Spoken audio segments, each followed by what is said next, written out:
Hi everyone, welcome back to the session. Today we'll discuss about building materials from agro and industrial waste. Here is the outline of today's session. We will discuss about introduction to agro waste, typical agro waste and other biogas resources, and chemically treated thatch. Introduction. First figure represents a thatch roof. Use of thatch as a roofing material. Thatching is the craft of building a roof with any vegetation such as straw, water reed, sedge, rushes or palm branches, layering the vegetation so as to shed water away from the inner roof. Second figure represents wattle or daub for walls.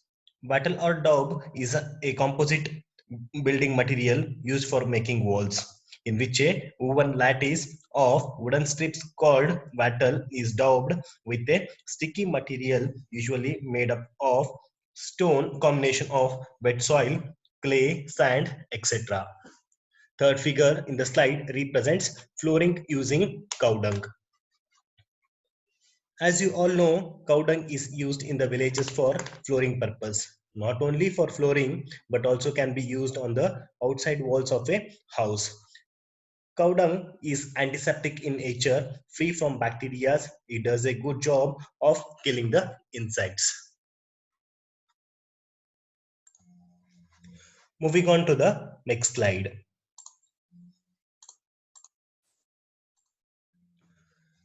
In this slide, we are going to discuss about typical agro wastes, which can be applications in building constructions, may can be listed in many ways. The first one is rice husk ash, bagasse, sugarcane tops, coir fiber, sisal fiber, straw, coconut and areca nut tree trunks, and coconut leaves. So here is the image which represents the different agro waste, starting with the rice husk. For example, experiments have been made by using rice husk phenol formaldehyde boards. Such boards could be used as replacement for plywood panels. This is more environmental friendly than plywood since use of plywood implies considerable deforestation. The second figure represents rice husk ash.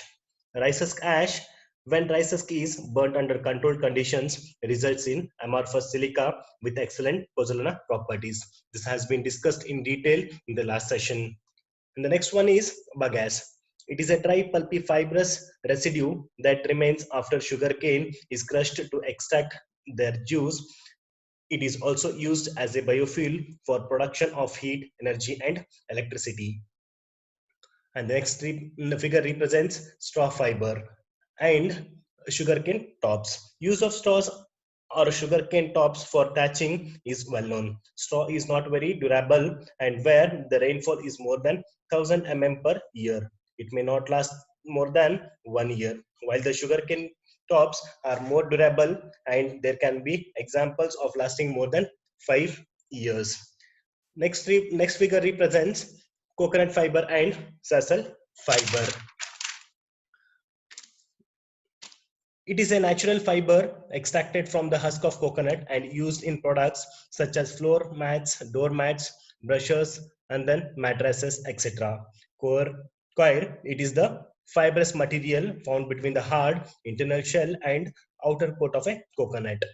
And the next diagram represents the sisal fiber. It generally yields as a stiff fiber material which is used in making various products. It is widely cultivated and naturalized in many countries. Next figure represents coconut and areca nut tree trunks and coconut leaves. Coconut and areca nut tree trunks have been used as timber substitutes. Coconut leaf is also popular as thatching. Moving on to the next slide.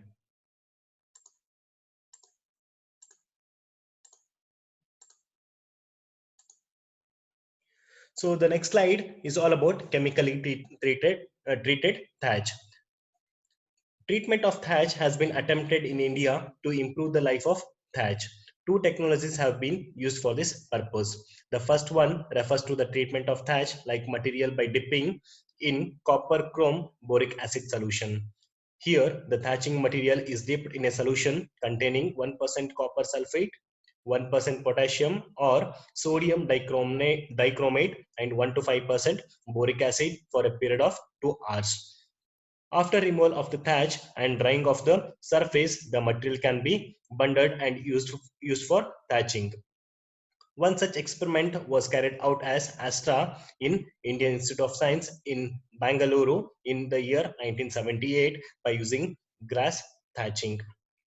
Moving on to the next slide.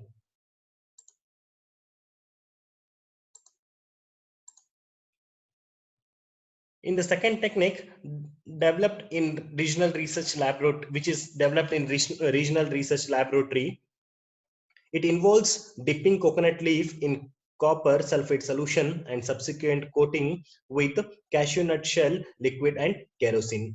The report, it increases in life of coconut thatch from year to 3 years, from year to 3 years. The experience of many of these organizations has been varied. In some areas, it is claimed that life increases from years to 3 years. However, the technology was accepted only as long as CAPART subsidized the supply of treated thatch. The technology seems to have died a quick death after the completion of the project. Even today, thatch is used extensively in Tamil Nadu for temporary shelters, roadside shops, shelters on the flat roof of a pucca house, and so on. There is a need to examine this technique further and even attempt improving it by providing fire retardation as well. Thank you.